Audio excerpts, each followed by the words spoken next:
For today's video, the idea is to take the simplest, most lifeless drawing I can think of, a single line, and then seeing how much life and animation I can put into that line. So I'll make 3 flipbooks, and in each one I'm going to see what I can do just with animating a simple line. First, I'd like to thank Squarespace for sponsoring this video. From websites and online stores to marketing tools and analytics, Squarespace is the all-in-one platform to build a beautiful online presence and run your business.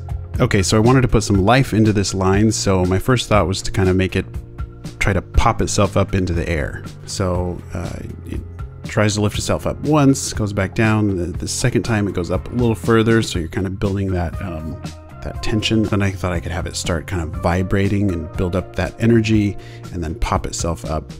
So this is that tension thing again that I've talked about before. Whenever you can do something in your animation to build up more and more potential energy, it's a lot more satisfying when you then release that energy into an action. And once that line got up here, I thought it looked almost hair-like, sort of floaty or lightweight. So I gave it a little hang time up in the air before it falls back down. The only unfortunate thing, you'll notice that the line now is a lot longer than when it started. So I guess it's time to scrap it and do it all over again. Just kidding.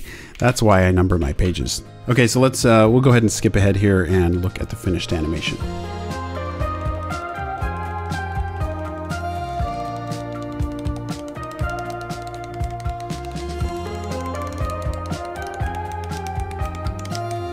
For my second flipbook, I decided to do something a little different, and that was to keep the line stiff like a stick and do something more based in naturalistic physics, like dropping a stick from above and seeing how it bounces. I shot a slow motion video to use as reference. So I took a wooden stick, I dropped it, and then I could go through that video frame by frame and really study how it was moving and bouncing from frame to frame. So based on what was happening in that video, I first mapped out my path for the line to drop down from above. And it's funny because despite the fact that I was studying actual video reference, you would think it would be easier to do this, but the animation was actually a little more difficult than I expected, and it was harder to get it looking right. Here, for example, after it bounces up, when it begins falling back down, the gravity's all wrong, it's falling to the right. So here I threw out the last several pages, and then I did that part again and straightened out the fall. And so from here on out, I was checking my animation much more often. I was test flipping it nearly every page. And that's something about trying to do very realistic or naturalistic animation. When the physics aren't quite right, it can really look off, because we're so naturally very in tune with how real life objects move and behave. So it can be a little trickier to get it looking right. And then it happened again here. After looking at the bounce, I realized it was bouncing way too high. So to fix that, I pulled out each page that was going too high, then traced each one of those pages, and I just offset the new pages so it would end up being lower. This flipbook was actually a really good exercise in learning how something moves.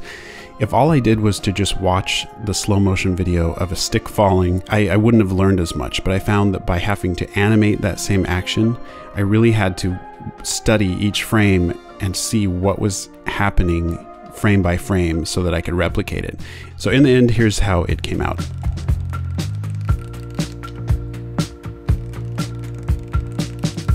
For the third flipbook, I went back to doing something a little more playful along the lines of the first one, and I had an idea to make the line kind of shoot around the page, bouncing off the edges of the page.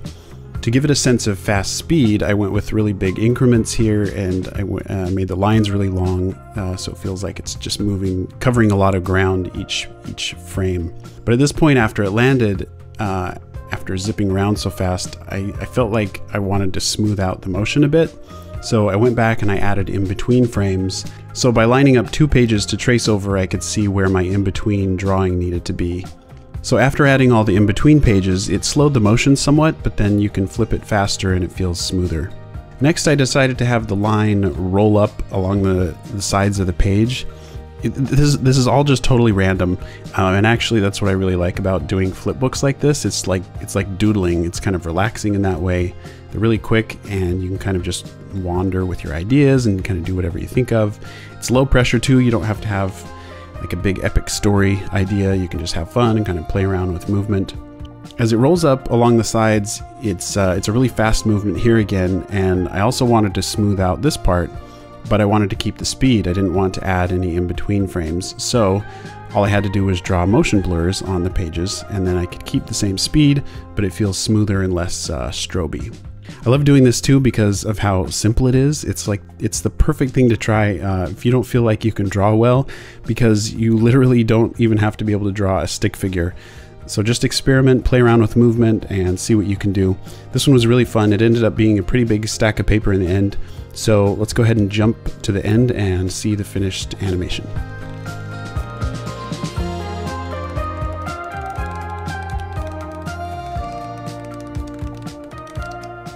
I want to thank Squarespace for sponsoring this video. I was really excited for the opportunity to work with Squarespace because I've been using Squarespace since 2014. I really love it. It's simple. The interface is great, and you know, managing orders and inventory has been really easy.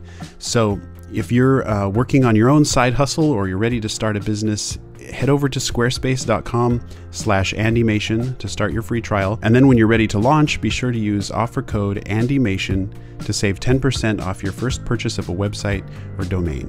Thank you so much for watching. Keep being creative, and I'll see you in the next video.